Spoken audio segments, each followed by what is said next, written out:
There is a heartbreak that we don't talk about enough. That heartbreak being losing a friend. The pain of losing a friend is something that will hurt you more than any girl and hurt you for longer than any girl ever could. I'm not sure if that's true for everyone, but that's especially true for me. I lost my best friend around 2.5 years ago. I've known him since the second grade when he transferred to our school, and one story that I remember when we were kids is in the third grade. We had a teacher who I will call Mrs. Smith. We were coming back in from recess, and me and my friend, who we'll call Tyler for the sake of this story, were just talking while going up the stairs. Except in third grade, we were not allowed to talk while going up the stairs. So in doing this, while we were talking, Mrs. Smith turns around, looks at Tyler, and says, "That's 10 minutes off your recess for talking." And I said, "Mrs. Smith, that was actually me talking, taking the 10 minutes off of my recess time for Tyler." If that is not a true friendship and a testament of how powerful our bond was, then I don't know what was.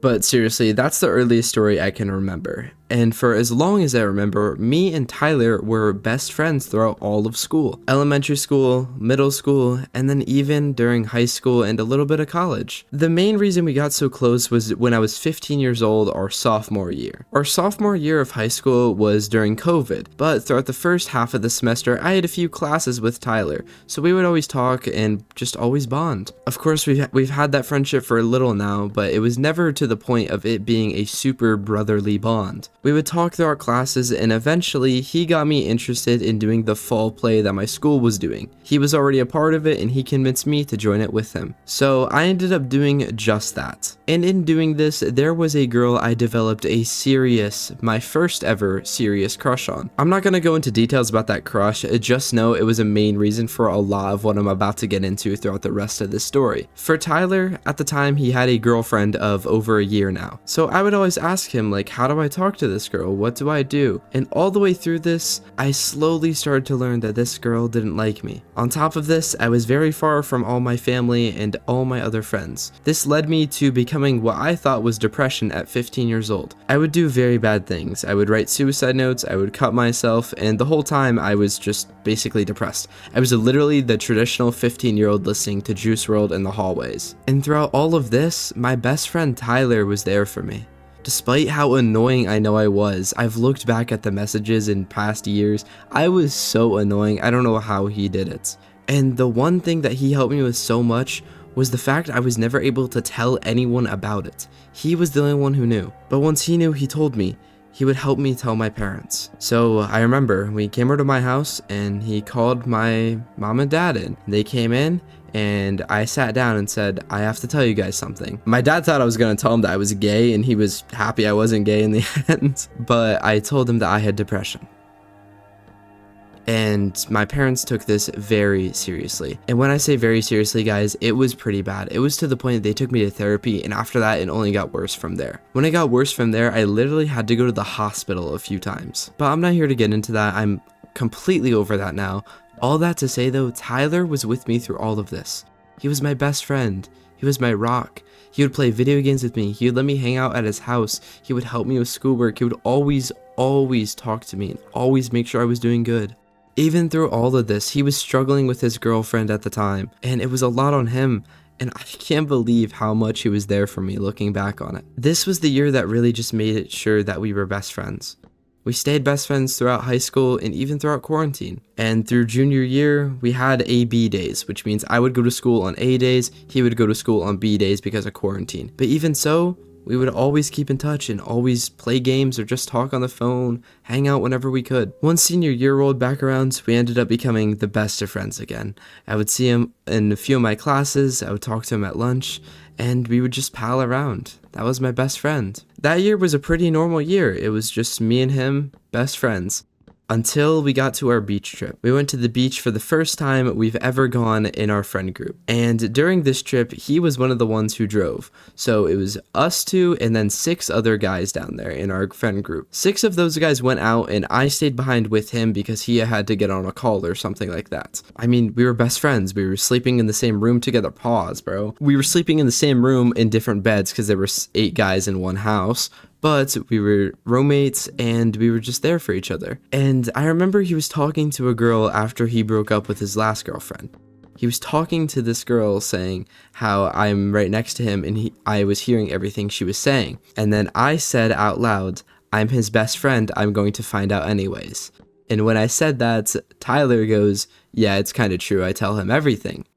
And this meant a lot to me, because for a while I kind of felt like I was just friends with him and that he wasn't friends with me.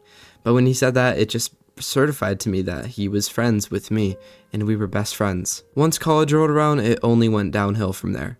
We still texted every week and we would call at the end of every week. He would call me, I would call him, whatever happened. And we would talk about whatever was going on. And we would talk about any issues going on, what's going on, and just chat it up like we were there with each other the whole time. And then I learned something very bad about him. He had started smoking weed. And I don't really care if you smoke weed. I just prefer people don't do it around me. I absolutely hate the smell of it. And I, for one, am not able to imagine why people want to get high. It's just not my thing and I really despised it. And I kind of lashed out on him a lot. I would constantly tell him I don't want him doing it and I think it's bad he's doing it. And over the summer, we just drifted farther and farther. Once the second year of college rolled around, we kept drifting farther and farther away. And after that second year of college, we went on another beach trip. This would have been our third beach trip because we went on one our first year of college. So this would be our third beach trip. And he brought with him a whole weed kit. It was a full weed kit. And it was from this point that I told him, dude, I miss when we were friends.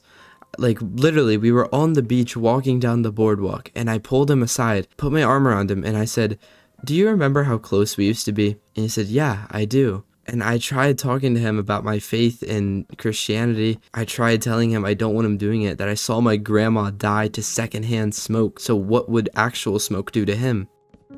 And it never got through to him.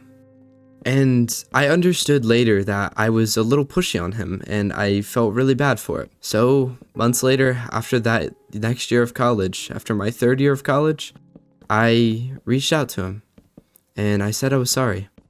I apologized for everything I said to him and that I missed him being my friend. And from there, that message got left unread. He never responded. And I've since seen him, but he never even acknowledged it. Feels like he's not even near me anymore. And I remember there was one time I was really upset and I was crying about a girl. I even called him when we were still apart because nobody else answered my calls. And he didn't even answer. He never even called me back. He never even texted me. It's been almost 6 months since I texted him that apology. I've seen him at a house party with my friend group. He saw me, we didn't talk much. But when he left, he gave me a hug just like he always used to. It was nice to see him again, but it also just hurt me knowing that that was once my best friend. I've seen him, I've reached out to him, but I've gotten nothing back. And my family all the time constantly asks me, what happened to you two? And I just tell them, we just grew apart, even though that's the farthest thing from the truth. The truth is we had differing ideologies, and from that derived the downfall of our friendship. And that is a heartbreak I don't think I'll ever be able to get over. Because that was truly my best friend, and I miss him. I just wanted to get on here and talk about this in hopes that it can relate to someone out there. Because I know this is not talked about a lot, but it's something that needs to be brought up. The pain of losing your best friend is more than comparable to that of losing a girlfriend. Anyway, if you guys struggle with this, I hope you can find a little bit of comfort knowing other people go through this as well. Subscribe for more, and I'll see you guys in the next one.